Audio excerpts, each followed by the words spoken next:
friend, obviously Din won the Darksaber from Moff in the season 2 finale. How does season 3... Inadvertently. How does season 3, I guess, expand on the importance and the mythology of the Darksaber? There's so much more that we learned about Mandalore and Darksaber related issues and people that want the Darksaber. Some might argue more than others, and very, very specific ways to get that Darksaber back. And I can't wait for everyone to see that unfold. The Mandalorian has become a cultural smash everywhere, inspiring obviously countless memes and merchandising for everybody ages 3 to 80. How do you feel, I guess, about the show's impact that it's had on pop culture? I love it. Is that a good enough answer? That's a good answer, bro. Everywhere you go, you see kids with a Baby Yoda lunchbox or a backpack. I mean, that must feel good. Do you sometimes, if you see someone out in public with a Mandalorian piece of merchandise, do you tap them on the shoulder and say, hey?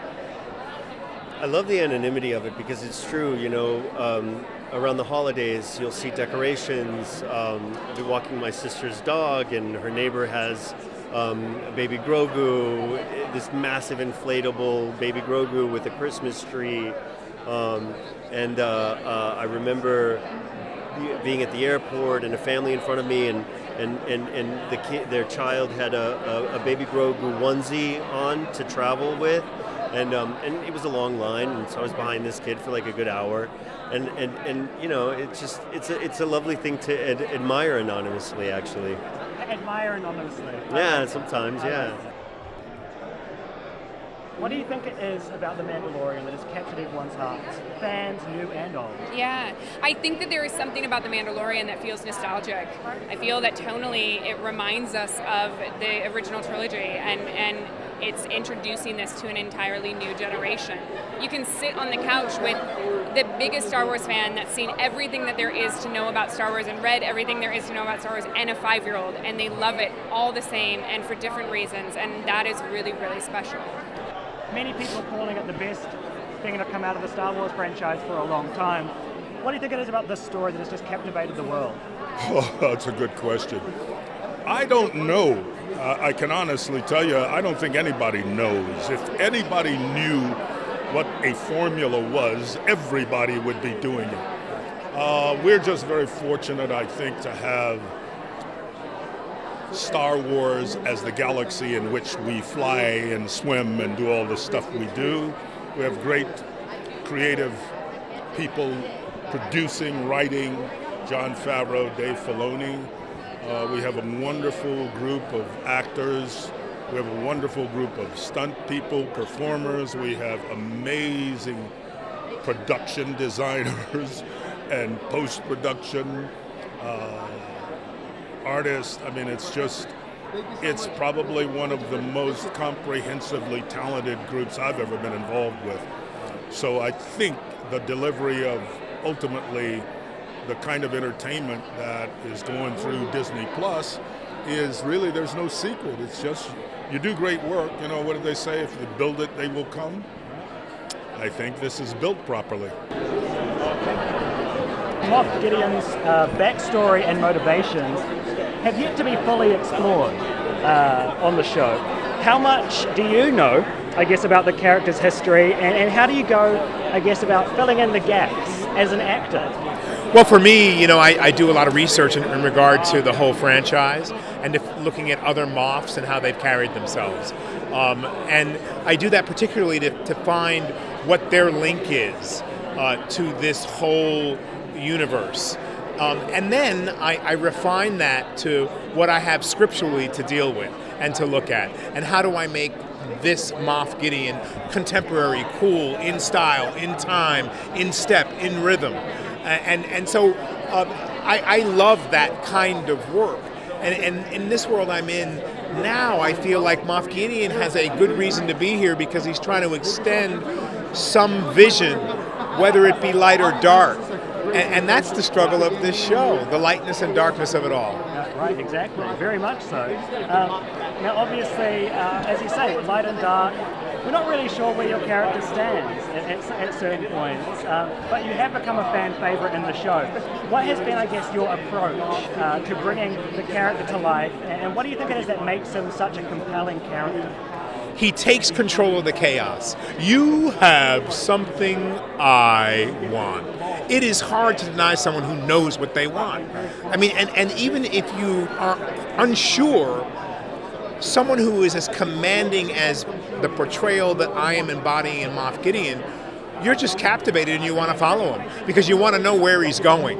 And I always say, if you don't know where you're going, you're never going to get there. And Moff Gideon does. And I think it is fascinating. He has a big vision. You just don't completely know what it is yet. But those who are intrigued by what I'm doing might want to stick around to find out. Oh, okay, I like that. He knows how to tease us a little bit. Now, obviously, Moff Gideon's Darksaber has quite a rich history within the Star Wars universe. How did you approach, I guess, bringing this weapon to life on screen? I practiced with a broomstick in my kitchen. Yeah, that's how I did it. Because I knew that I wasn't going to get the amount of time I would have liked with the Darksabers that were provided on the set for technological and also security reasons and all that. And so I did all I could to figure out how I would carry Sir Lancelot's sword, King Arthur's sword, the sword that's taken out of the stone that was there for so many years. I played with weight. I played with lightness. I played with how I would wield it as Moff Gideon. I acted as if, and that's what I do for a living.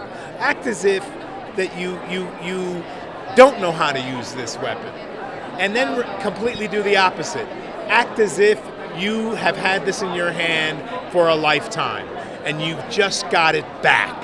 And that's the feeling I wanted to have in my lightsaber fight in season 1. That was so brilliantly done by Lateef Crowder and so last minute for me in regard to the stories that I tell about. We had stunt people and all that, and the physical match wasn't really right, and it was right in the moment, and I said, give me that saber, I'm doing it. Well, that was the way to go, because you didn't have time to think. Like when you turn on a television show like Mandalorian, you may have all these machinations about what you'd like to happen. But if you don't have time to think and it starts and you're just getting your popcorn in your hand and it's moving fast, you're in it and you don't question.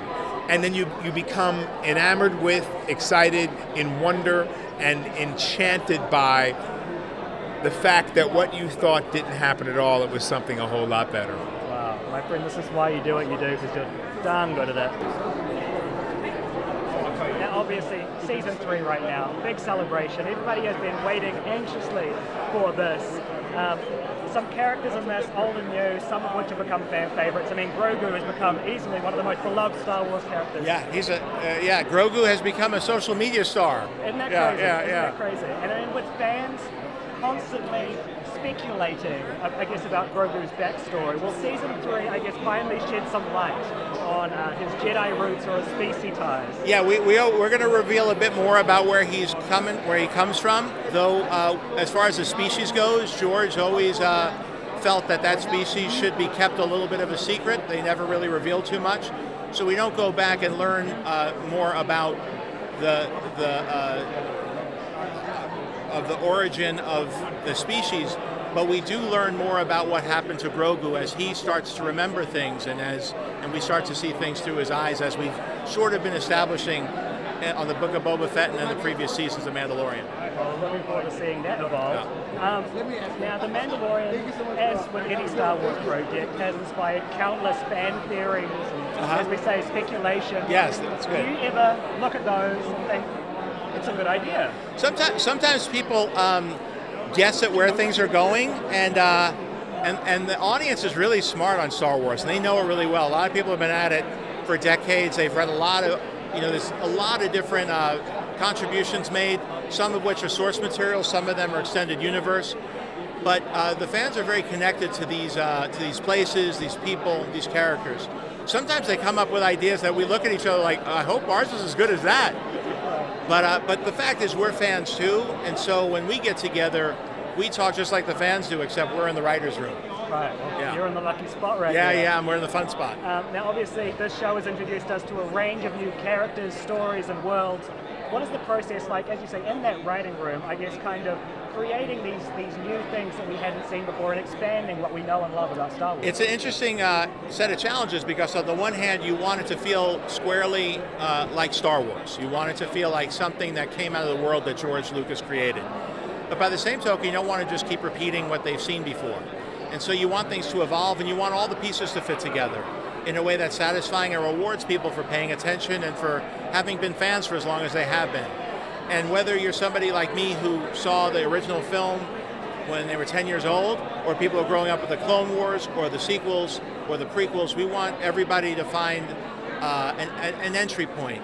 And for this show, too, because there were new characters, I think we invited a lot of new fans who may not have had any experience before with Star Wars. And we may have been the gateway into that world. Right.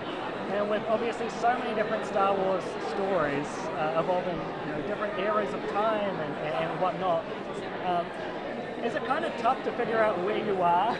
Yeah, it's a big puzzle. Thankfully, I have people like Dave Filoni, who has been doing this work with George Lucas, been doing this for well over a decade, close to 2 now.